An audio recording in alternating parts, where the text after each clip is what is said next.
جزاكم الله بالخير. مثل ما عودناكم لن نسكت عن من يتطاول على الكويت وعلى شيوخنا، ولكن للأسف حكومتنا يسمحون لهم أنهم يرفعون علينا قضايا، وحنا ما تخوفنا القضايا. وهذه المناسبة أرد على من تطاول وأنه بينحي حكم الكويت 1916 السنة القادمة. أقول الدشتي صاير مسطول، سمعوه وش قاعد يقول، وعن كلامه ترى مسؤول، تصريحاته قوية.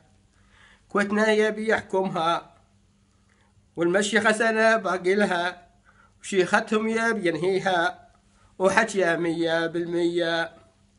يا حكومتنا فهمتي من نجس ما سلمتي، عرفتي والما عرفتي كلاب إيران الشرازية. أنا كويتي من الكويت مثل الصباح ما لقيت، والصباح من أهل البيت والنجوس أذية. سمعوا يا منكر حسنا حنا شيعة وسنة، لا تعزفون هالرنة ما نسمعها مولية. ترى جيتونا بحر وكل من فيكم انتحر، وكل منكم لنا رحل تبوا العيشة الهنية.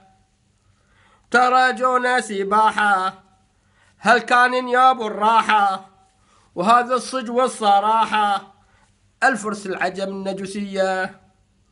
واللي قبلكم أشطار وكان أقوى منكم واختار، ترى كوتنا خط أحمر من ربي محمية.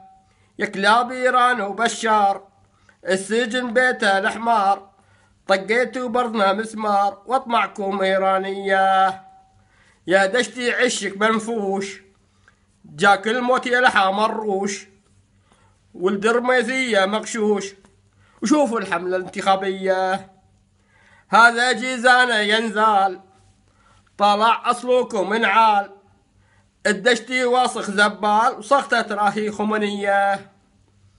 عاش الخليفة عمر جو النجوس بالجامور، وخمر ملوكهم خمر بناتهم صبايا حربية.